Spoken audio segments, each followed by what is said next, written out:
I only hope that we never lose sight of one thing, that it was all started by a mouse. Hello, everyone out there in podcast land. This is the Beyond the Mouse podcast, the podcast for all things Disney for NPR Illinois Community Voices and for the Front Row Network. I'm your host, Craig. I'm joined today by my co-host, Miss Vanessa Ferguson. Hello.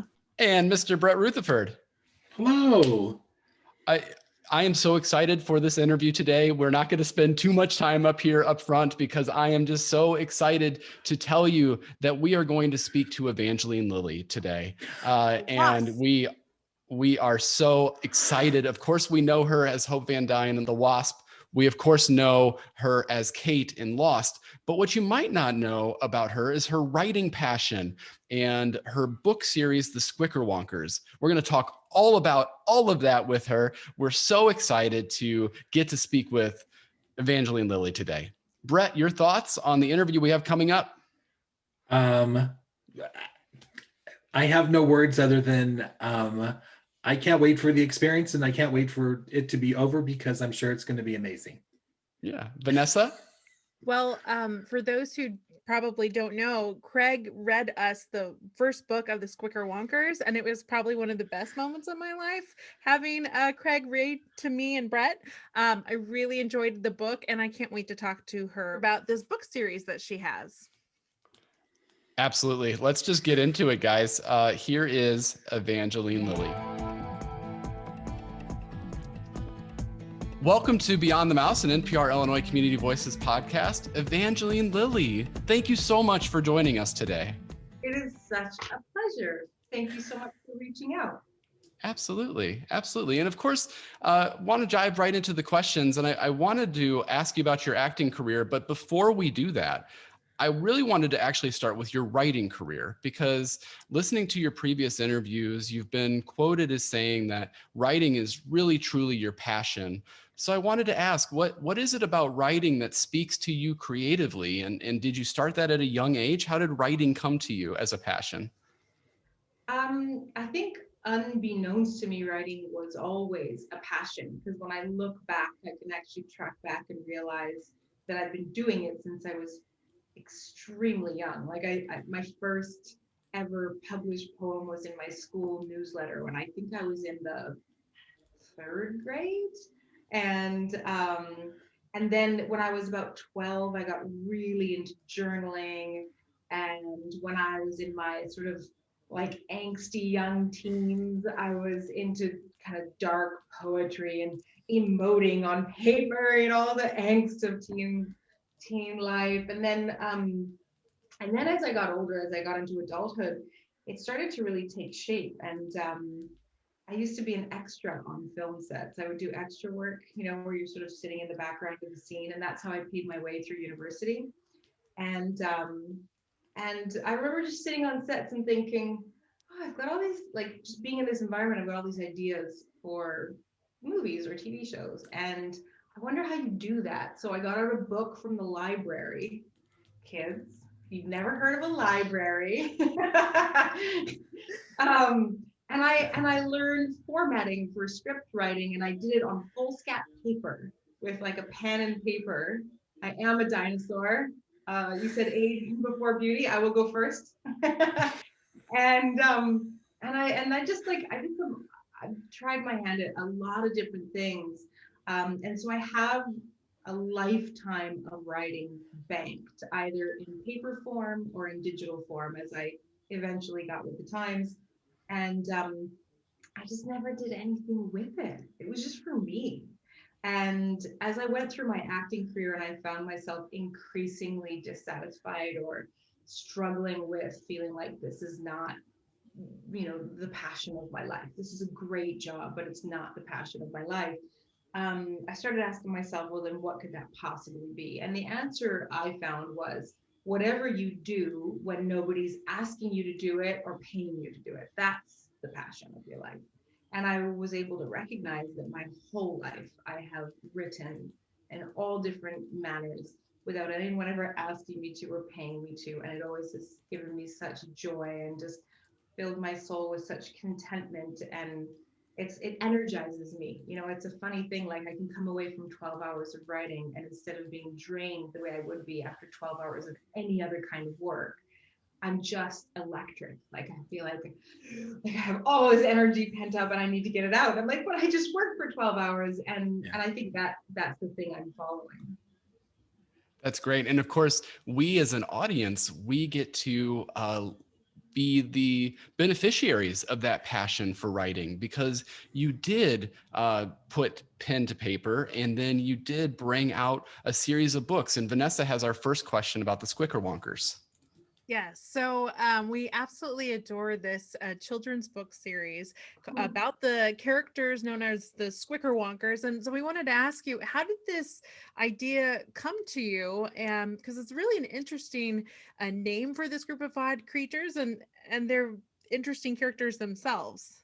The idea was first, the seed of the idea came to me when I was 14 years old, and I was really into Zeus, Dr. Zeus. But I was into him not as like a little kid who was like, oh yay, I like Dr. Zeus. I was into him as a young teen who was like, this guy was a genius. He was incredible. And what he was doing was not just putting cute pictures to cute words. He was doing something almost subversive and really intentional in his children's books, and I was super impressed. But I also loved his rebellious spirit, and I sort of found myself drawn to the fact that if Zeus didn't have a word to rhyme, he would just make one up. And I was like, this guy is really cool. Like anyone who's got, you know, enough courage to say, well, if I don't have a word, I'll just make one up, is somebody who I want to model myself after. And I started playing with making up my own words. And in doing that, there was this one word that really felt delicious on my tongue, and it just sort of stuck, and it was the Squickerwonkers. And so I asked myself, well, what's a Squickerwonker? And this poem just sort of flooded into my head.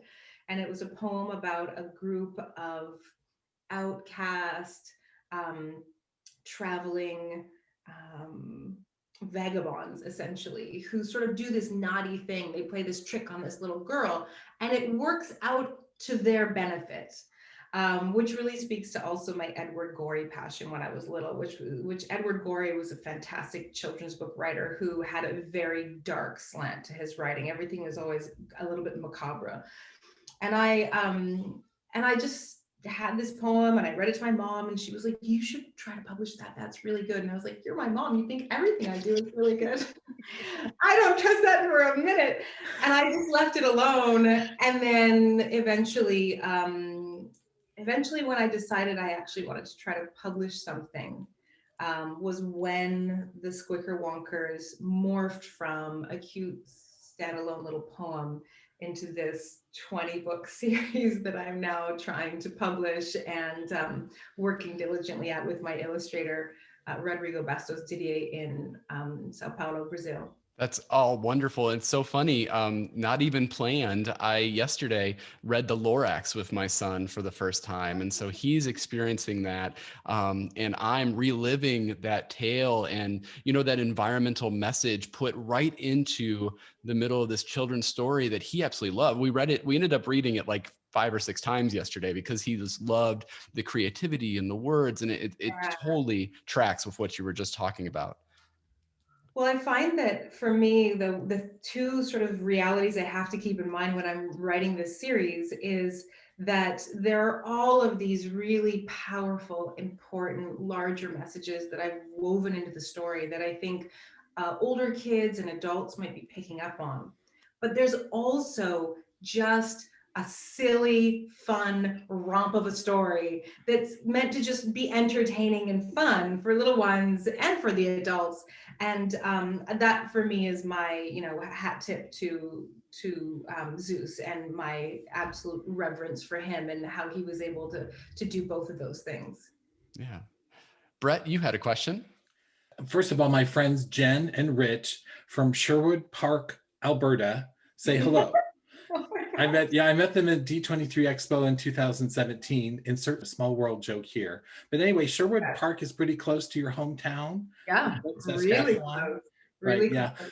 Yeah. they said that if you get coffee in Sherwood Park, it's still hot by the time you get to Fort Saskatchewan, right? That's true. That's probably true. Although I wouldn't know because I never drank coffee when I was there.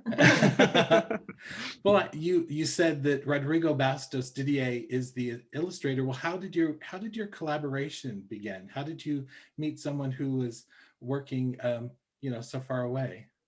It's such an incredible story. I love telling this story because Rodrigo Bastos Didier started out as an Evangeline Lilly fan, and he was on my Facebook fan page.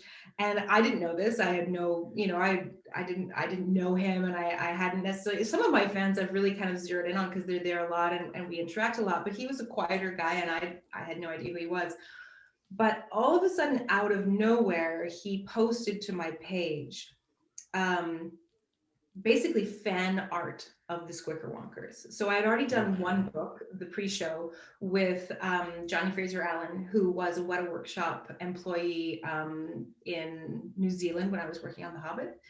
And Rodrigo had seen it, and he had just created this fan art. And I was blown away by what he'd done, both first on the level of like, people are making fan art of my book. Like, this is so exciting because I'm so used to seeing fan art of like the big tentpole machines that I'm a part of, and to have it be like something I created and someone was inspired enough to want to recreate it was incredible.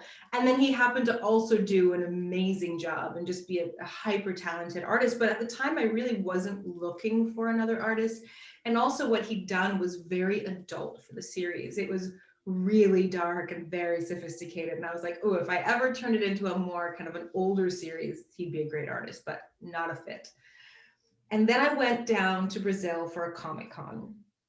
And Rodrigo was bold enough and cool enough.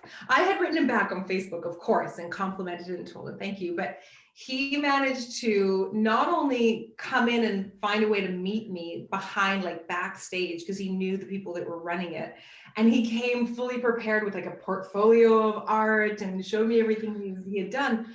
But he also, I found out that night, was instrumental in actually getting me to that con. So he had orchestrated, he had orchestrated this whole thing, and he didn't know, but I had been looking for a new artist for 2 years at that point. I had been combing the internet.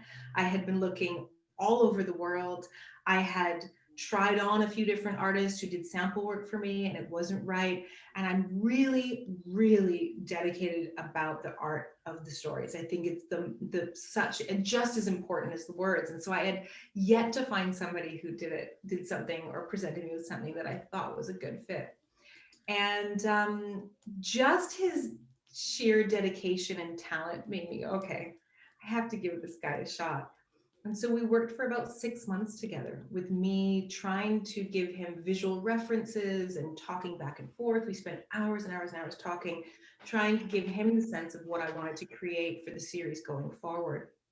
And he showed me a final piece 6 months later and said, here it is. This is my sample. What do you think? Can we work together? And I was like, no, no, it's not right. And so I was like, oh my God, I'm the most horrible person in the world, because it still wasn't right. But he dedicated 6 months to me. And he was amazing in that moment. And I've come to know him now. We've known each other for years now. And I've learned that character is so true to him. He just said to me, listen, I didn't know how to draw a stick man when I was born. I didn't know how to do any of this artwork that I can now do, and he's a formidable artist. I can learn anything. So just give me more time and I'll figure it out. I'll crack it. And I was like, man, this kid is unreal. So I gave him 2 more months and he came up with another sample that was definitely suddenly feeling like it was in the world. It wasn't where we ended up. We still worked another 4 months to get it exact, but I saw an inkling of the idea. And now he's become equally as much a master of the world as I am. Now, when he illustrates a book, there's a lot less babysitting on my end and a lot more kind of excitement of anticipation, like what's he gonna deliver? Because I know he's got it. He's just nailed it. Wow, that's so cool. Such a cool story about a creative person coming to you and just being able to work that in together. Vanessa? Yeah, well, I'm so impressed with that story because it speaks so much about like creating your own destiny. And actually, I have a question kind of along that path.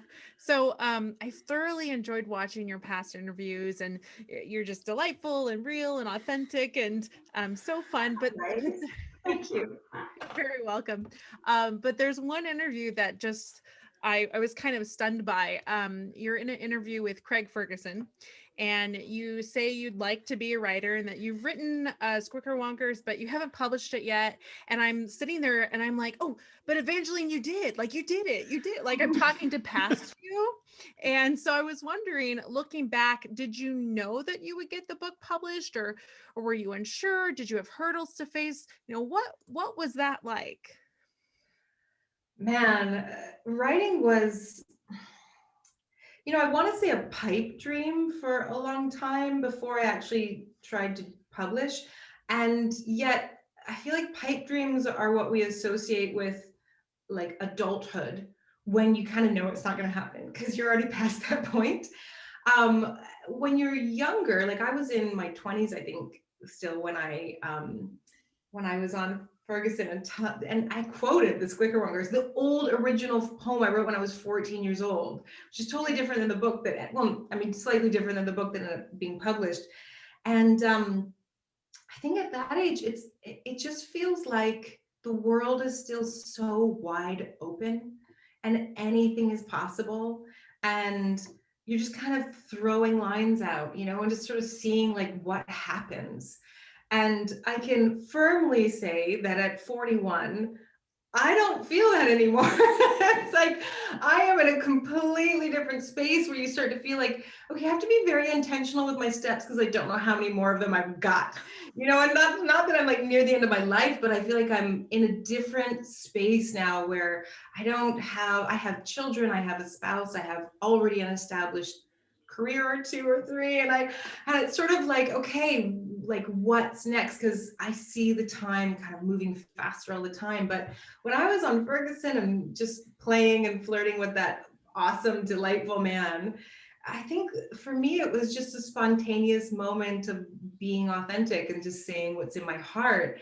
And I still find it very cool to look back and go, oh my God, I did it. Unreal, I did it. And I love that you just connected those two stories with like that story with Rodrigo's story, because when he was doing that with me and being so passionate about himself and what he would accomplish and what he could do, I was just in awe of him. I just thought, man, this is an incredible human being. I wish I had that. I wish I was like that. And now I sort of feel like, oh, maybe I was a little bit like that when I was younger. I would think so after watching that. And Yeah. I kind of wanted to ask a little bit more of, we can really see in that video that you've kind of, in my mind, or at least watching it for the first time, planting the seeds for what's to come. So now this is my big hope that maybe in 5 years or so, we'll look back at this interview and maybe you'll say something about the future. So I wanted to ask you, do you have anything, other projects or a movie series, maybe, I don't know, anything that you want to mention now that in 5 years we can go back, see, she said it here too. Right. Do I want to manifest Manifesting, anything today? Yeah, exactly. Well, I definitely have a few ideas that I mull around all the time in my mind, similar to how I used to just sort of play around with the Squickerwonkers in my head. And one of them is I've always wanted to write nonfiction from my heart to other people's heart, and just speak to people about things that I've learned, ways that I've grown, challenges that I've had. I love, in my life, I have been impacted by those types of books so many times. And every time I read one, I think, I'm so grateful this person wrote this book. And then I think, I would love to be able to touch someone else's heart the way this person has touched mine, sort of pay it forward. So that's one of the things, definitely. And I have like so many things on my sleeve, but like probably one of the ones that I'm really chewing on right now is a TV series that I've written, like not fully written, but I've outlined like 4 seasons, and it's been something I've been playing with for like 10 years. Just keep going back to it and keep going back to it and working it and working it. And I feel like probably not right now, but maybe when my kids are older and they don't require so much of me and don't need mama's attention so much, then maybe. Yeah, that's wonderful. You know, you mentioned writing nonfiction that people can learn from or absorb and have that shared experience. Even with the Squickerwonkers, and then also listening to those interviews, I feel like as a parent, you've already taught me some lessons that I can appreciate and that I can learn. And it's interesting that you use the parallels to Dr. Seuss, because I actually thought of Grimm's fairy tales when I was thinking about Squickerwonkers, because you did say it has a bit of a darker edge to it. What is it of I think kind of as parents, we tend to come up with our own parenting philosophy. Did you try to instill any of that into the poetry? Did you bring any of your own lessons or how you feel about parenting into the Squickerwonkers? Absolutely. Whether consciously or unconsciously, like I think there's a bit of both. But I can say that like one of the things that I'm very, very flattered that you would mention Grimm. And I like to call the Squickerwonkers cautionary tales for modern day brats. Because I think one of the things we've gone away from in our society is holding children accountable. And I think that accountability is paramount to growing as a human being. And that if we're never told you are responsible for your actions and you're responsible for what comes of your actions, then I think we're unanchored. And I think children will feel very lost in the world and have a sense of like not really knowing their place in a good way, as opposed to in the know your place kid. And that's why I say modern cautionary tales, or cautionary tales for modern day brats, because it's not in the same spirit of saying, you are bad, you will be punished, but it's more in the spirit of saying none of us are perfect. Nobody is perfect. Mommy's not perfect. Daddy's not perfect. There will not be a single character in any of these books that you will read that will feel perfect and that you will think, I wish I was like that. Because they're all like you. And they all have to face the fact that they make mistakes. And that if they don't look at those mistakes and learn from those mistakes, they'll keep making them again and again and again until they really get hurt. And the sort of adult underlying message in there that comes back around as the series evolves is that in that moment when you really get hurt by the thing that really needs to be worked on is probably when you'll be freed from it. That's the moment when you're gonna probably really see it, and then you'll let it go. And I know that from experience. In my life, working on my own shadow self, and facing all the icky bits of myself. And I think it's really important that we offer children a space to dialogue about the stuff that they're scared of within them. And I think we underestimate kids if we think that they're not feeling at very young ages shame over the ways that they fail us. And I think one of the best things about books and children is that it opens dialogue between parents and children that might not otherwise happen.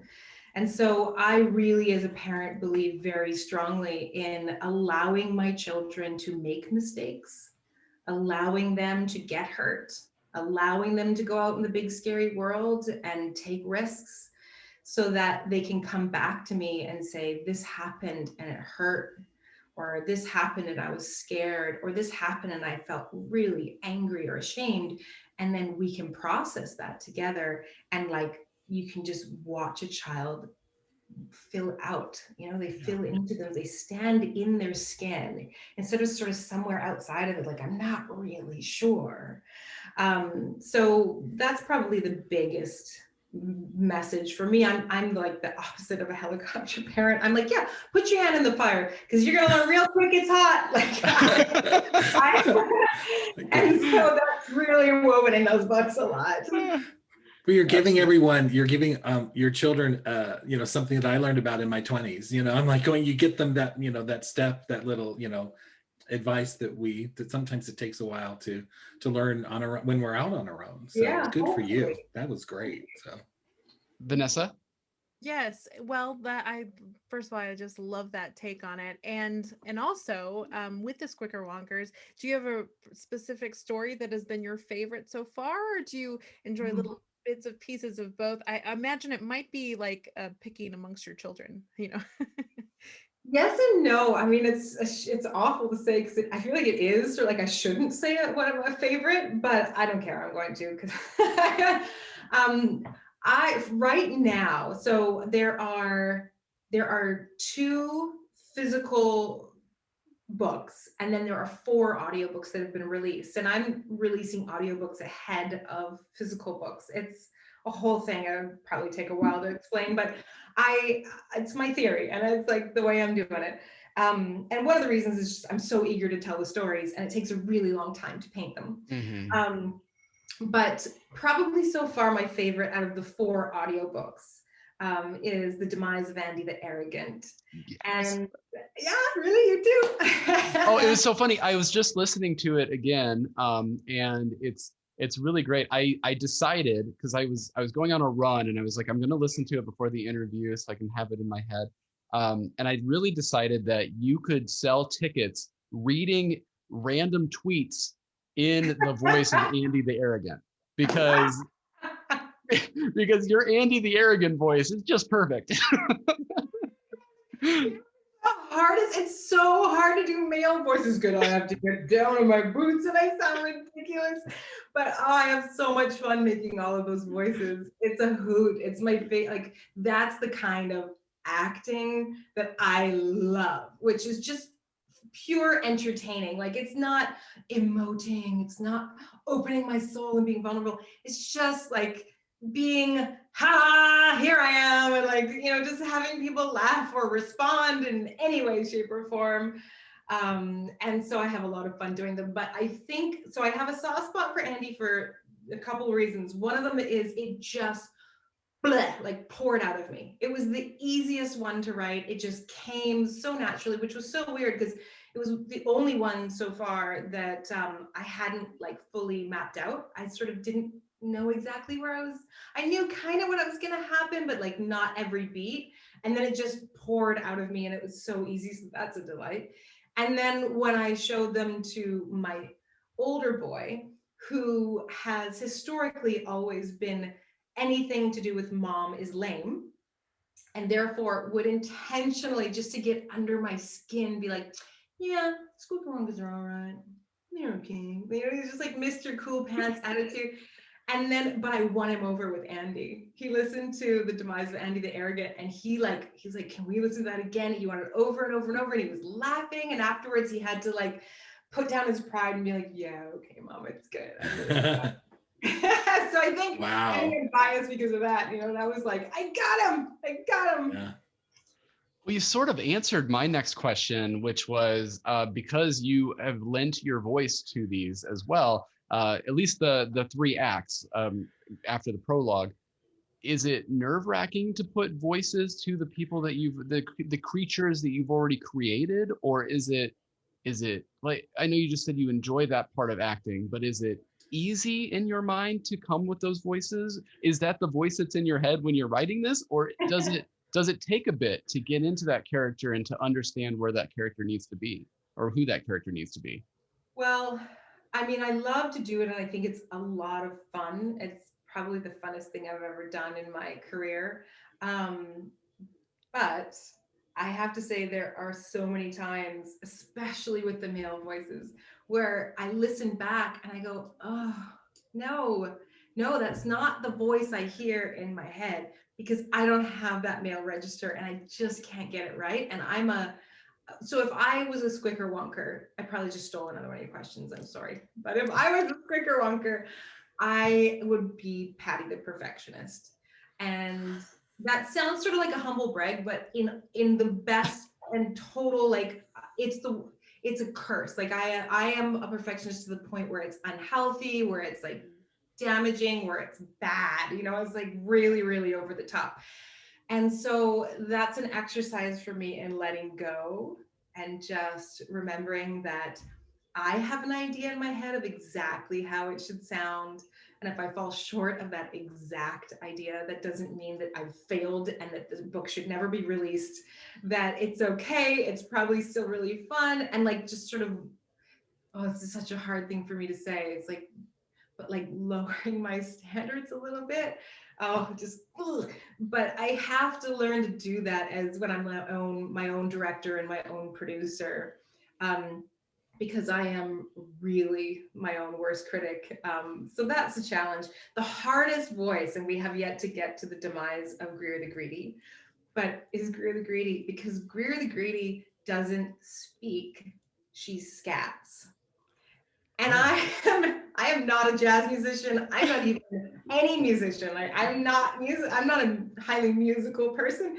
So that is like a corner I, kind of put myself in, where I'm like backed against the wall going, I guess I have to learn to scat now. But then it's really fun because I realize, well, what a great challenge. I have to challenge myself to learn a new skill and figure it out if I want to honor my books.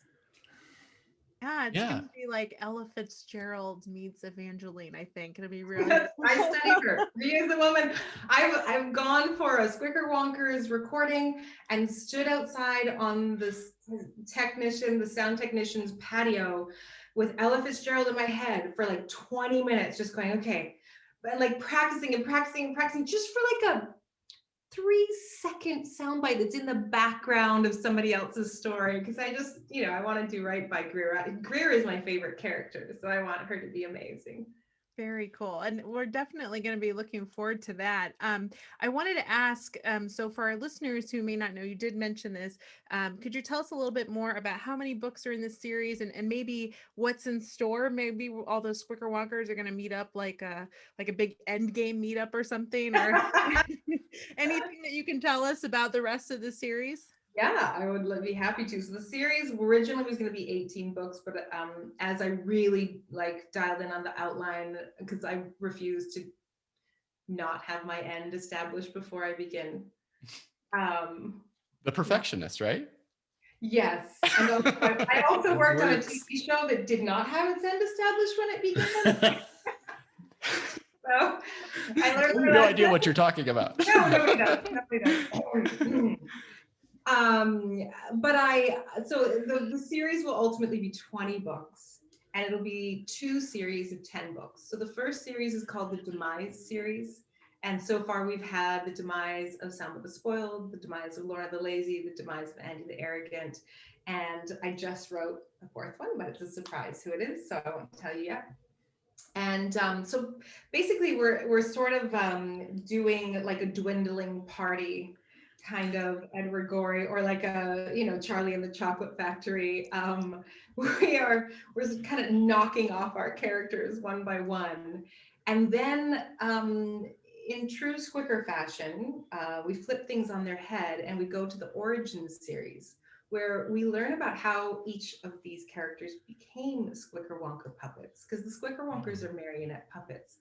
And the pre-show, or the prologue, the opening book, sort of introduces you to the Squickerwonkers and shows you one of the Squickerwonkers becoming a marionette puppet by revealing her vice in this test of character.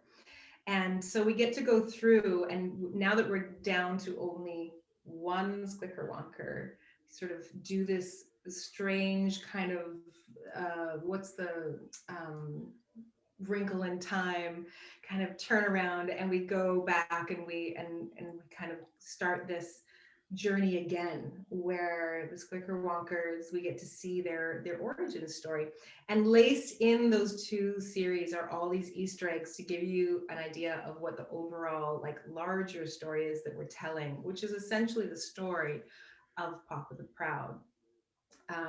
Pride is such a unique vice And ironically, I think even though it is one that can seem beautiful and can be beautiful, I think on the flip side, it is also one of the most dangerous, because it's the one that is so hard for the person who has it to recognize. And all through this series, you see these characters recognizing their vice and realizing, oh gosh, I'm really spoiled, or ooh, I think I'm too arrogant, or whatever it is. But Papa never seems to stumble. Papa never seems to have any moments where he is forced to face that he is too proud and that it's actually hurting him and the ones he loves. So it's really going to be the story of Papa in the end. And yeah, they're meant to be dark and delicious. They're supposed to be kind of naughty and a little bit spooky, but also really fun and funny. And you know, whenever I read them, I always am just thinking of the best way to make a kid laugh when they're listening, and also kind of wrap them into the drama of them all so that the final punchline really gets them. Yeah, and I'm so grateful for this series. It's such a delight to read, and then also as my son ages, we'll be able to get the next book, and then I am going to be looking out. We're going to hold you to this Great. nonfiction book as well, Oh, because because it. I could talk to you all day about, I think, parenting philosophies and life lessons that you've learned.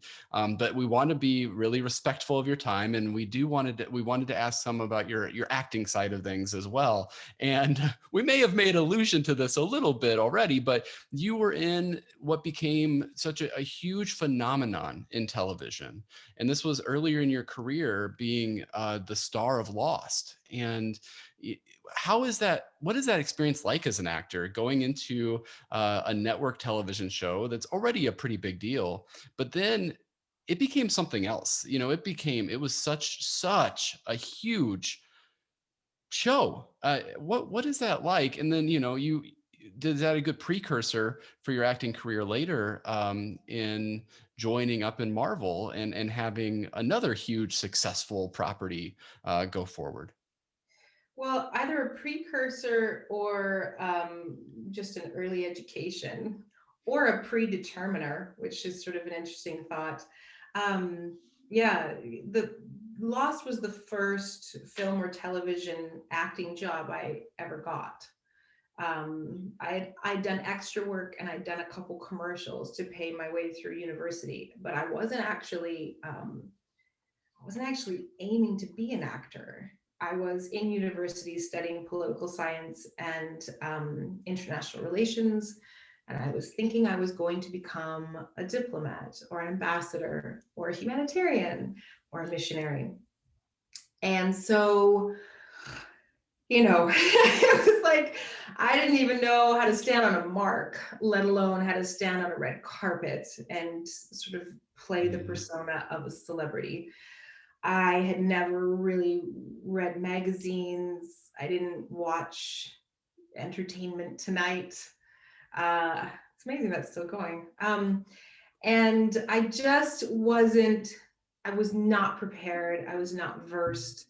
I was not even like I think it's one thing if that happens and you've been pounding the pavement for years and wanting that and wishing for that, and then it happens and it's like this moment, and that's still hard. Like I believe I've lovingly watched so many young talented actresses come up in the last 16 years of my career, and even the ones you can tell want this more than anything in the world, you just watch the weight of it when it happens to them. And I sort of watch from the sidelines and think, oh God, sometimes I want to just create like a specific guild within SAG that is just like, my job is to go out and hang out with those young women as they're becoming stars and just take them by the hand and like give them all the advice I can give them and like support them and tell them, you say no to that and you say no to that and you go to that. Like I get so fiercely protective because it was really shocking and really hard. And I think it was possibly maybe a little bit more difficult, being that it wasn't something that I had been sort of dreaming about and preparing for. As somebody who was already a writer at that point, my favorite thing to do was to go into a cafe, sit in a corner for 5 or 6 hours, watch people and write and like get inspiration from watching strangers. And I just love the tapestry of humanity and just watching it, all the interactions around me. And all of a sudden that way of being was stolen from me because I was being watched. And I couldn't go anywhere where I wasn't being watched, let alone approached or photographed. Mhm. And so I no longer was able to lift my eyes up and observe the world because I found myself trying not to be noticed all the time. And that was really painful on a deep soul level because I was a Canadian, young, bolshy, bright-eyed young woman going like, good morning to everyone I knew. And then suddenly it was like, don't be noticed, don't be noticed, don't be noticed, don't see me, don't see me, don't see me. And that sort of making smaller, playing small was really difficult. And it wasn't until after Lost ended that I was able to have enough breathing space to process it all and find guidance and find wisdom and find books that helped teach me and reach a place where I realized that you draw the thing you fear the most to you. And so if I would just stop fearing all that attention, maybe it wouldn't hurt so much. And I started learning how to reach a hand out when a fan would approach me and say, hi, what's your name? Instead of, no, I'm not her, I just look like her, goodbye. And I started learning how to see projects not as like a cross to bear, but as potentially a way to sort of play and be creative with other artists and explore my creative side instead of just a responsibility. And that's why I ended up retiring after Lost and then going back and playing Tauriel in the Hobbit and then taking on the mantle of the Wasp. And it was really a time where I was trying to see if I changed how I felt inside, if it would just change the whole thing for me, if the whole experience would change. And it did. It very much did change. It's still not something that feeds my soul. It's extremely draining. That's why I still want to be a writer, because that feeds me. But I have way less angst and way less fear and way less pain involved with the act of, first of all, being on set and playing a role, and then being out in the world as a celebrity, you know, as a public figure. I hate that word. I'm like, it's weird calling yourself that. It's really weird. It sounds so arrogant. Well, but it's such a unique position that you're in, because it's an experience that none of us are truly ever going to have, and I do have to say, it's incredible to me thinking back that was your first acting job on Lost. I'm going back and I once we found out that you were gracious enough to grant us this interview, I went back and I started watching that first season, and people root for you immediately the second that you're on that screen, and it's because of this conviction that you have. It's just all of your roles that you come to, you do such a marvelous job with and you don't need me to tell you that, but it's just by the way, you're just so great, and thank you for that. It's so nice to know that side of it and that struggle that you have, and we're grateful for you for sharing that. Vanessa, I wanted to actually go to you next, because we were also going to talk about a little bit about Marvel. Sure. Well, Ant-Man and the Wasp was a big moment in the Marvel Cinematic Universe, and it marked the first time a female hero was the titular hero in one of their films. So what does that mean for you? And can you speak to the experiences you had playing Hope van Dyne? Yes. So that was, it's actually really hard for me to like put into words still, because I'm realizing in the same way that it took me years after Lost was finished to sort of process all that and figure it out in a intellectual way, a cerebral way, I'm still processing this chapter and still sort of feeling it out and finding where are my lessons in it and sort of where are the markers within this Marvel journey that connect to my greater journey just as a human being and as a woman. And one of the things I thought was really interesting is I find myself pushing against right now this tough, bad, oh, that's Disney. I know I probably can't say the A word, this tough, badass chick thing. I find myself really pushing hard back at it, which I think is really interesting because at the beginning of my career, I was pushing that so hard. You know, I was like, Kate is going to be badass. She's going to keep up with all the guys. She is going to be capable. She is going to be strong. She is not going to be willy-nilly emotional and like all these things. And then this whole massive shift happened in the industry where suddenly it was like, those characters are everywhere. Like every female character is beating up a man, is robbing a bank, is saving the world, is like doing these amazing things. And I guess I just must be a contrarian by nature because I think I find myself now going, well, hang on a minute. We're all so fragile and we're also vulnerable and we're also small and we're also soft and like all these other things that I've been sort of pushing back at for the first 10 years of my career. I find myself now going, whoa, we aren't supposed to just be men with boobs. Like, what does it mean to be a woman? And that question, what does it mean to be a woman, I think is extremely universal right now.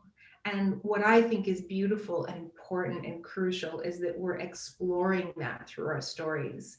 And some of the stories where I've really resonated with what does it mean to be a woman are stories where, like, I don't know if you felt this way, Vanessa, but watching Little Women, yeah, it's so like stereotypical and it feels like, you know, 24-year-old me would have scoffed at myself. But I recognized myself in every single one of those characters. And I recognized sisterhood and motherhood and womanhood in that movie. And so it's been really interesting. And I'm really excited because I can't give anything away. But I suspect, my hunch is that I may have manifested something really in that space in the Marvel world with Hope van Dyne, because I think the direction that we're going with her might be very satisfying for me in that way. Yeah, I think I always am telling girls when I talk to them about the Wasp that she's a brilliant scientist. You know, she's not a killing machine. She's a very bright mind, and her mind is what is so powerful. And I think that's something that's really attainable for young girls. And I'm also often, you know, find myself talking to parents and saying, don't forget that if your little girl likes ballet and tutus, that is amazing. That is not weak and stupid. That's not lame just because she doesn't want to play with G.I. Joes and be a superhero. That there is beauty in all versions of woman and all versions of girl and all versions of boy and all versions of man. And let's not forget to continue to make room for the feminine in all of us as we get very excited about women being empowered. that is You know, and so true. I feel like you probably get asked that question a lot because the Ant-Man and the Wasp was that first time, right? And now we've had other films, and because of people like Gal Gadot and like Brie Larson, Scarlett Johansson, and yourself, what's great for being the father of a son is that my son now grows up in that world where women can do these things and do these things. He doesn't have to experience that lag of like, why aren't we telling these stories? You know, and then because I love comics, I've been a nerd about comics so long because I love the nuances that the characters bring and that type of fragility and that type of realness that they can bring to those characters. And so it's just really cool. It's just it's neat as a parent to know that that he's going to grow up in that world as opposed to a I world have that hadn't been established like that. 2 boys, and one of them came out of the womb a chauvinist. And I was like, what? How is the son of mine? You know, I am. Do you know who I am? I am Toria. I am the wasp. You will not, you know, like, no way. And I was like, how in the world, where does this come from? And what was incredible was to watch him watch those 2 characters once he got old enough. And one time, I don't remember why, somebody, it was me, maybe I was testing the waters. I said to him, if a robber broke into our house, who would be the one to protect you, mommy or daddy? And he was like, mommy. It was like a given. He was like, Mom, you slay orcs. And I was like, yes, so good.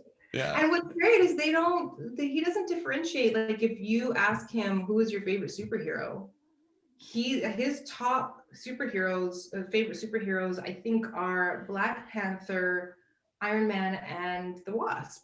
And like, look at that beautiful spectrum of diversity. And he's not connecting, he's not thinking like, I'm very cool because I'm like, you know, I like a female superhero. He doesn't differentiate. They're just all great. And Right. Well, that's my son is really loving The Rocketeer, the series that was on Disney Junior.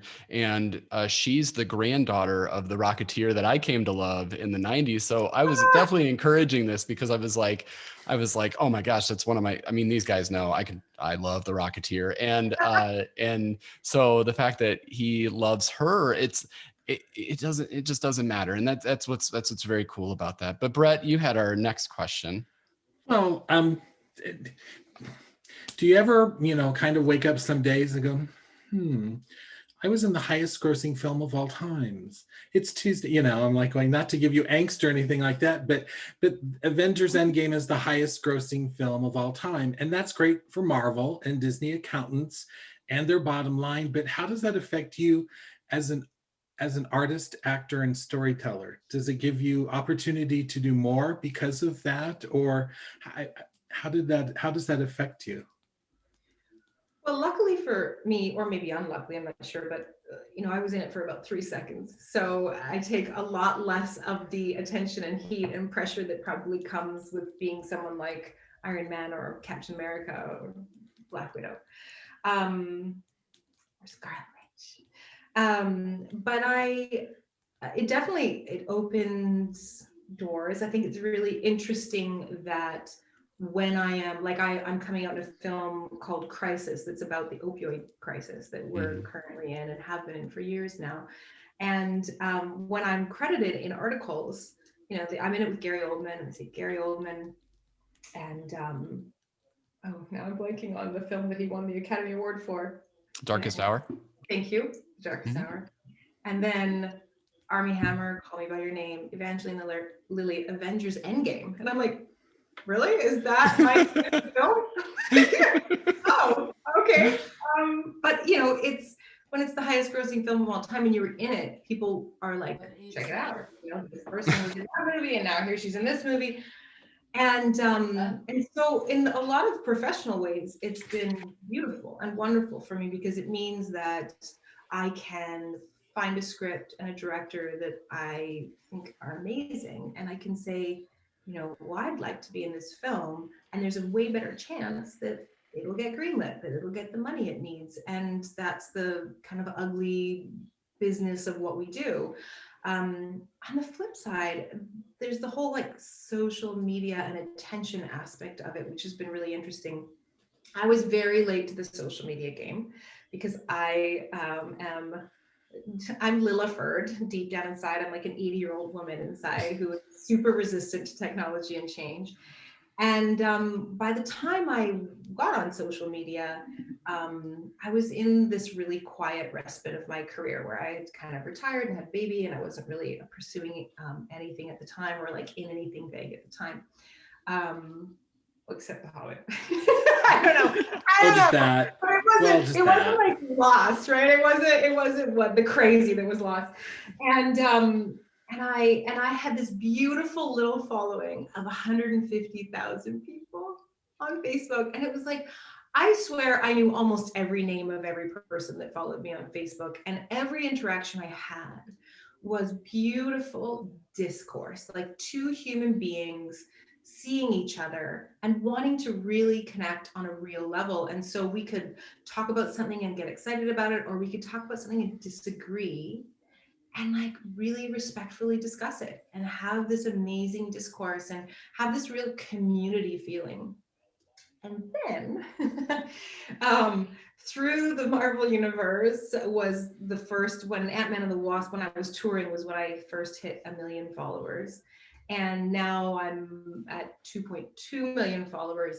And while that feels really great, because it's like, oh, how cool, like, you know, I'm being very recognized, and I appreciate it. There is this totally different atmosphere where people are just sort of there because they love Avengers, or they're there because they love the comic books, or they're there because there's 100 reasons they could be there other than me.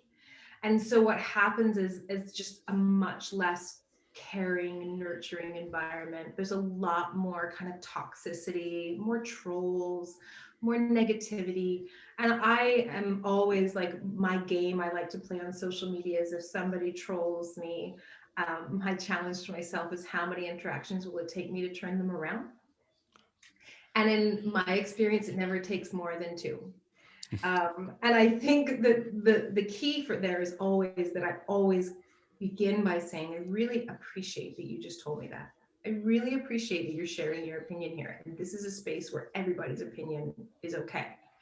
I don't agree, and this is why I don't agree. But once again, thank you. And that's sort of a weird thing that I feel like gets lost once you get to a certain point, or like a film makes a certain amount of money, is you just lose that kind of intimate, beautiful discourse, and it becomes this sort of polarized dynamic that you see in the sort of the world at large, and less of a feeling of community in my fan base, or, you know, even in the media world, and more, you know, extremes and that kind of toxicity. So yeah, it would be well, you're managing, even with that answer, you're managing everything so well. So congratulations for that, and on your personal growth, because I mean, you're doing a good, you know, you've become my new role model. So but I do have sorry to be, you know, talk about, you know, Marvel again, but I did have a question, you know, because actually the three of us met through community theater, so we do some acting, you know, on a very small scale. Cool. But what was, you know, when I think of the Tony Stark Endgame funeral, you know, I mean, you hear stories of, you know, well, it was supposed to be a wedding, it was supposed to be this, you know, I mean, but you look at all of those actors, and to find out that they were actually together, is that true? And what was that like? Because it was kind of, I mean, you probably didn't shoot in sequence or anything like that, but that moment you all came together for, you know, this ultimate moment in the film. What was that? You know, what was that like as an actor, working with all of those people? And, you know, I mean, your parents are Michelle Pfeiffer and Michael Douglas, you know, I'm like going, remind me. You know, I'm like going, you know, I'm like going, the people, and you know, I mean, it's just amazing. But anyway, what was that like as an actor? Well, as I said at the beginning, as like a kid who I really didn't watch a lot of movies or TV growing up. I didn't really pay attention to magazines. Like I just wasn't, I had never been starstruck in my life before. I'd never been someone who was like, oh, I want to meet a famous person. Like, none of that. And that was a pinch me moment in my life. That was a moment where I was like, what am I doing here? This is insane. These are like 40 of the most famous people in Hollywood, and somehow I'm here? What? And I'm here in the coolest group of them all. My mom and dad are Michelle Pfeiffer and Michael Douglas. And that was like, you can't, what are you gonna do? How are you gonna beat that? And I was just like, it's one of those rare times, because I'm a bit hard to get to, I guess, but those rare times where I was pinching myself and just really taking mental pictures, going, this is cool. Like, the fact that you got to be a part of this is amazing. Don't miss a moment. So, between takes, some actors would just go off to their trailers and probably take phone calls or do whatever. The entire time I worked on Endgame, the entire time that particular day of shooting, but every day, I would just be out and mingling and talking and connecting, and like, I didn't want to miss a minute of it. It was a unique experience that may never happen again in my life, and probably won't. And so few people in the world got to be a part of. So it was very cool. Thank you for That's sharing. good to know. That. Yeah, thank that's you good for sharing to know, that with us. because it's just, cool. Thank Well, you. and I guess everyone, by the way, for the record, are wonderful. There really aren't bad eggs in Marvel. They really pick good people. Like, I think that's important to Kevin and Lewis, who run the company. I think they really, like, if you're a bad egg, they'll just get rid of you. They don't want that in their company. And that's such a treat, because often companies only care about the bottom line and what you bring in. And the beauty of Marvel being so successful, it's so powerful, is they don't need that. They just want to work with good people. So it was also a lovely experience.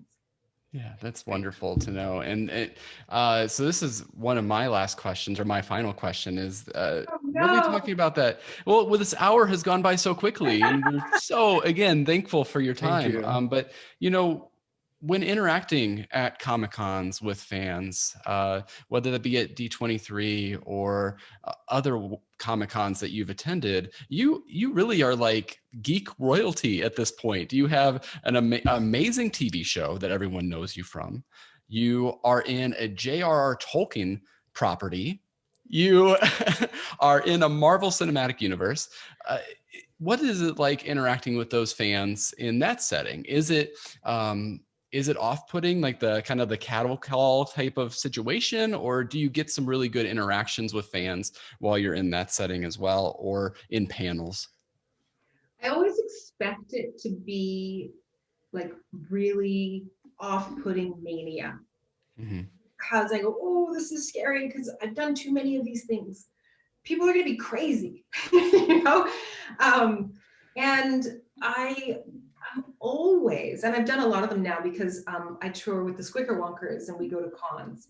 And I find that I'm just always surprised at how possible it is to have real, meaningful human interactions with people in these environments. And what I've kind of realized is that, like, it's up to that person and me. And that means I'm 50% of the equation. So again, similar to the way I initially reacted to fame and with like fear and discomfort, if I'm comfortable and I want to talk to them like a normal person, like I genuinely feel like, who are you? Like, hi, not like, okay, God, here, take your signature and go away. They settle into a place of just being their normal self, instead of that heightened discomfort of like, I don't know what to say and I don't know what to do with myself. Oh God, like it doesn't become that. And I've actually had some of the most beautiful fan interactions of my career at cons, where, people save up all year to go to these things and have these experiences. And I struggle as somebody who wanted to be in what I would have at the time, my young adult years, called meaningful work, right? Like saving the world, helping the less fortunate, like doing really important work. I sometimes struggle with like, what am I doing with my life? Like, is this helping? Am I leaving the world better than I found it in any way? And sometimes it's cons that remind me that, that this stuff isn't just entertainment. It's not just fluff. That for some people, in some moments and in some times of their life and in some ways, this stuff is really impacting people in a really positive way. And I've held people while they sobbed on my shoulders and told me about loved ones dying in the hospital. And the only thing that kept them happy in their last days was watching seasons 1 to 6 of Lost in a row and back to back over and over. And like somehow I kept them company. Like, that's incredible. And right now, while we're in a time where people are alone and suffering in hospitals without their loved ones, like, to me, that's the worst travesty we can inflict on a person, is when you're dying or you're suffering and you can't have your spouse or your parent. Like, I can't make sense of what's going on right now in that space. And sometimes I think, well, maybe you can be with them, like, in like an indirect way. But if I didn't go to things where I actually meet my fans, then I think it'd be really easy for it to all feel really hollow and empty, because the industry can be really hollow and empty. You know, it can be all about the bottom line, and you just start feeling like, what are we doing here and what does it matter, until you talk to people. So yeah, I like cons. That's great. You know, I'll tell you, we have it's a little after 2:00 for you, and we do have a couple more questions if you have time, but if not, that's totally fine. We don't want to keep you.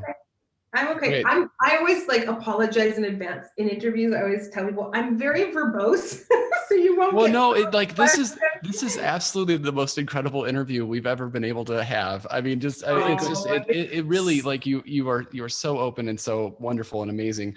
But Brett, if you want to ask yours, and then Vanessa, if you wanted to do the rapid fire questions, and then I think we're all good. So, sure. Brett, you had a question? Well, okay, since we are a Disney podcast and we're always looking for a new Disney park edition, and I'm sure you've heard that Pim Test Kitchen, your Pim family culinary contribution to Avengers Campus at Disney California Adventure, the promotional material says Ant-Man and the Wasp lead a team of research chefs as they pioneer a menu packed with inventive size entrees, tiny treats, and shareable bites that provide the perfect power-up. So, are you looking forward to some taste testing at Avengers Campus sometime? Oh my gosh, you are the first person to deliver this news to me. I knew that there was a Ant-Man and the Wasp amusement park ride in Hong Kong, but I did not know that we were. And you know, when we were touring for Ant-Man and the Wasp, Paul and I did this great little bit. I don't know if he liked doing it, but I loved doing it. We had this like little mini kitchen and we made mini meals together. You can find the videos on YouTube. It was silly but fun. So yeah, this is news to me. Now I'm gonna have to make sure I find check it out. Yes, be it that premiere or the previews and all that. I'm like going, this needs to be WASP approved here. I mean, hello. Yes. So, yeah, that's cool though. Well, now you have something else to look forward to when the situation has improved. So yeah. And Vanessa, you had some rapid fire questions for us. Yeah, so these are just quick questions. Feel free to answer as quickly as you need to. Favorite Disney animated film? Disney animated film. You can pick more than one if you want. You don't have I know, because that's really hard. That's really, really hard. I know I'm going to disappoint myself because I'm going to say one and then later I'll be like, that's not your favorite, this one. So obviously this one. But I'm just going to say what first jumped to mind because they're supposed to be rapid fire, which is Pocahontas, is the first one that jumped to mind. But I feel like I know that's not right. I love Moana so much. Yeah. There's so many good ones, but there are. So that's King is way up there. Yeah. Yeah. All good choices. Okay, we'll move on to hopefully this next one might be a little easier. Favorite Disney attraction? Disneyland. Does it have to be the one within Disneyland? Yeah, is there any like specific ride or show that is your favorite? Well, when I was little, it's a small world after all.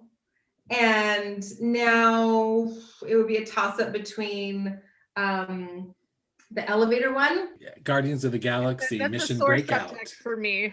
You're making me feel much better now that I didn't know the name. Yeah, And- Well, sorry, we'll get there. really, Vanessa has a traumatic experience with that particular attraction. So I Really think you're don't giving know. her. I shouldn't have even asked this question. Yeah.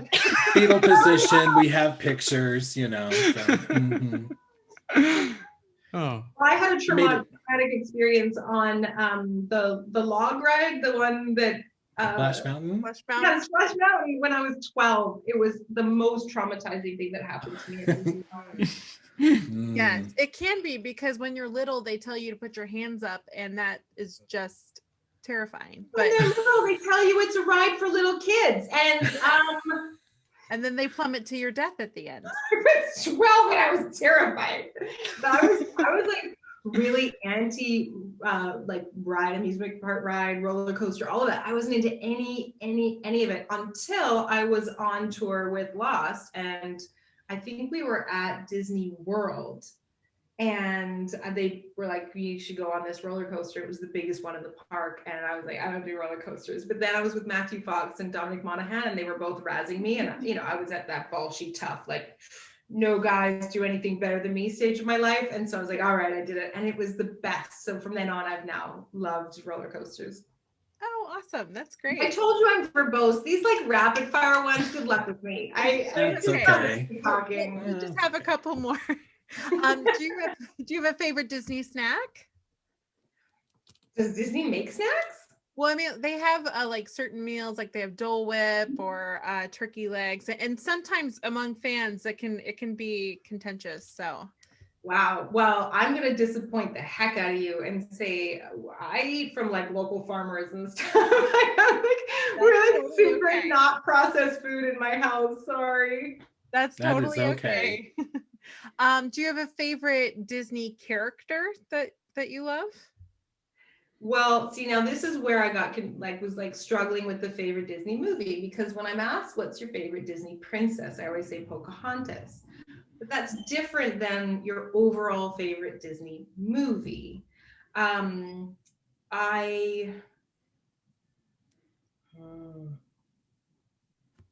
Baloo is of course way up there. Oh, you just made Brett a very happy man. Yes, Baloo. Who else? Oh, okay. When I was young, this is a great confess. When I was young, I had such a crush on the kid who voiced young Simba. Was that Oh, Jonathan Taylor Thomas. yeah, I had such a crush on him. So I was so in love with Simba when I was little. I was like, oh, it was a heartthrob. I was also really, really in love with Aladdin when I was little. But I'm gonna say Baloo. Excellent. I think I kind of married him, so that's cool. Hey, that worked out. So hey. Yeah. And then one final question, and this is a little bit deeper, so it doesn't have to be so rapid. What qualities would you like to see in the next Disney princess, prince, or next leading character? Any thoughts? Well,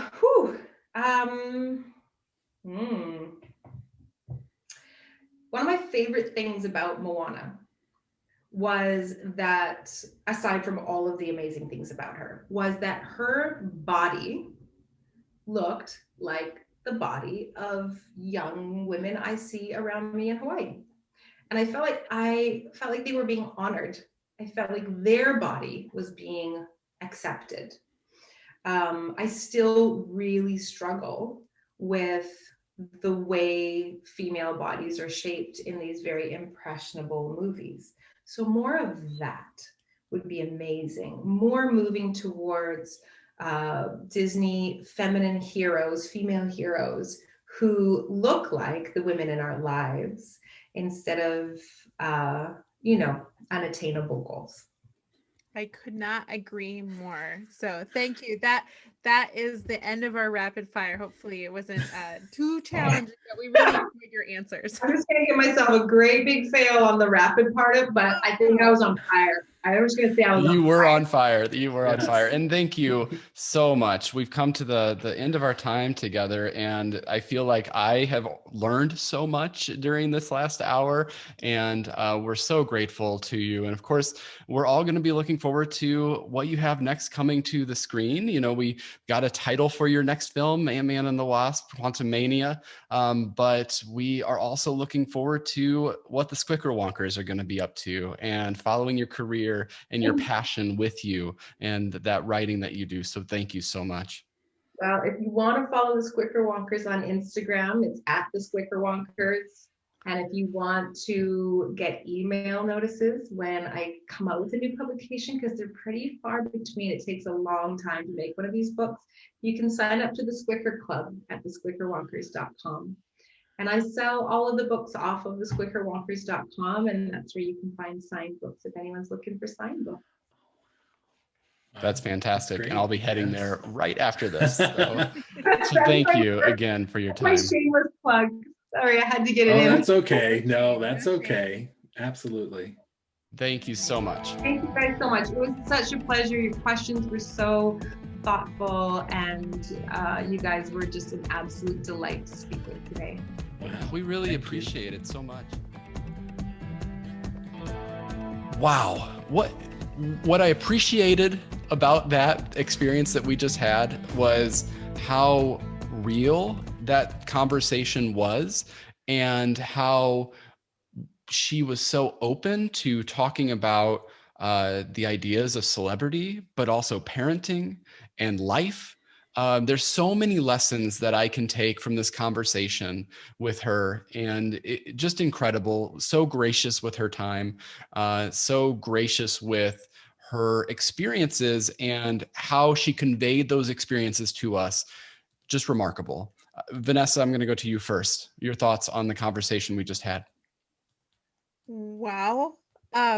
She's wonderful. She's I've watched her interviews in advance, and I thought she was authentic and charming, but she truly is. And I think you can tell that she has a great depth for empathy, and that ability, and I think of that as a skill. I often say that to people, that is sometimes a hard skill for some people to have. And she has a great depth of empathy, and I think that comes through in her writing, because people can write children's stories, but she seems to have done it with a lot of intention and good intention with the books. And she's just so creative, and her mind really is amazing. I could have listened to her tell me more about the Squickerwonkers and her kind of her life mentality and the lessons she's learned. I could have listened to that for hours, because it just touches so deep. And many of the things she said is really resonating, and I really enjoy. I mean, I'm not a huge Marvel fan, as Craig is often telling me what happens in the Marvel universe, because I miss some things. But I think I can fully say now, the Wasp is my favorite Marvel person ever, right? ever. Brett, She's my your favorite. thoughts? Well, you know, so interesting. She was talking about when she was at Comic-Cons and that sort of thing, the interaction with her fans is that, you know, her intention is to make them feel comfortable so they can have a very authentic experience. Well, clearly she is good at it, because that's what happened today. So when she's talking about that nonfiction book that she wants to write, I can't wait to read that, because I'm like going, she has in a wonderful way of storytelling. She has wonderful advice, and, you know, by example. And so I can't wait for that. It was an amazing. I'm almost at a panic, Brett, because I'm like, I don't know if I can go on anymore in my life without having a book. You have to wait for that yet, but I feel like skip a Squickerwonker and move to that, and then back to a Squickerwonker. Yeah, I mean, I could throw in Squickerwonker. I love that too, but I need this nonfiction book, and I need it now. Yes, as soon as we can. Yes. And I have to just tell you, when I came to the Squickerwonkers, it was such a fun and slightly dark story. But then what really did it for me was listening to the books on Audible. So I would highly suggest that you go and track these down. She didn't narrate the prologue, but she's done the Act 1, 2, and 3, which are 3 of the Squickerwonkers stories. And she does all the voice work, and it's just wonderful. It is so cool. If you're a member to Audible, they're very reasonably priced. Even if you're a non-member to Audible, they're very reasonably priced. And you can listen to these and hear her voice, and you can really tell the love that she puts into these characters. And maybe you came to this interview thinking about her as from her acting career. Certainly, we wouldn't blame you for that, but you really need to check out her writing side as well, because as she mentioned in the interview, this is a true passion of hers, and it's wonderful to check out. Any final thoughts? I'll go to Brett first with final thoughts.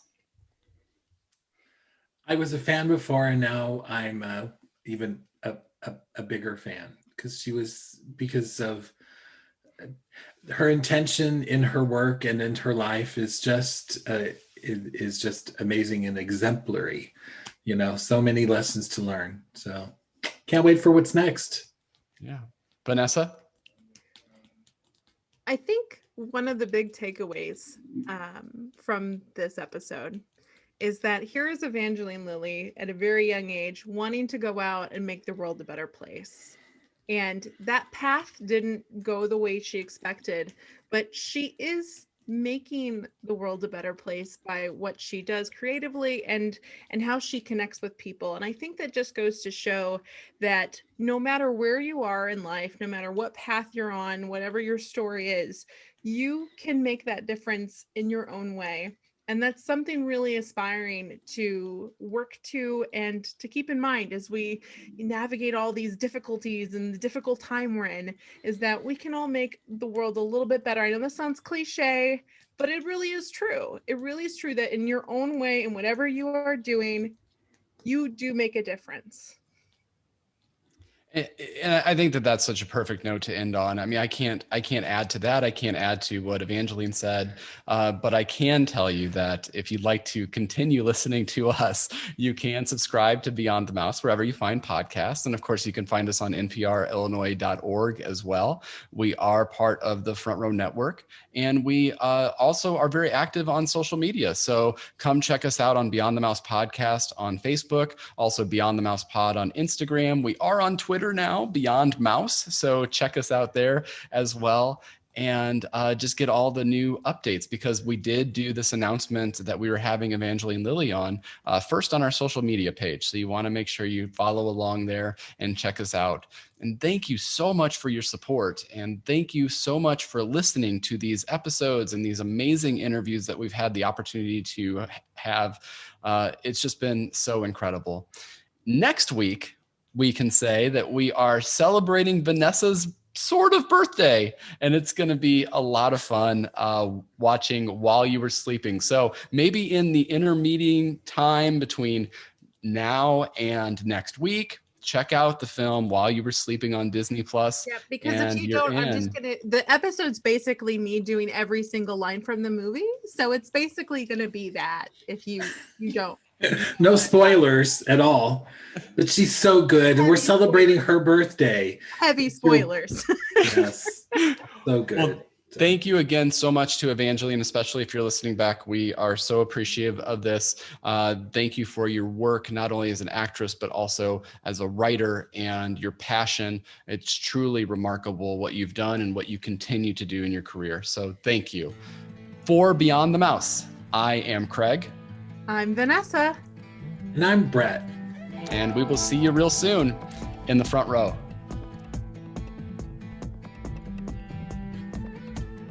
Wow, just incredible. No words. Heavy sigh. So good. Thank No you. words. Thank you. Just a big thank you. Yeah. Feeling Thank great. you, Evangeline Lilly.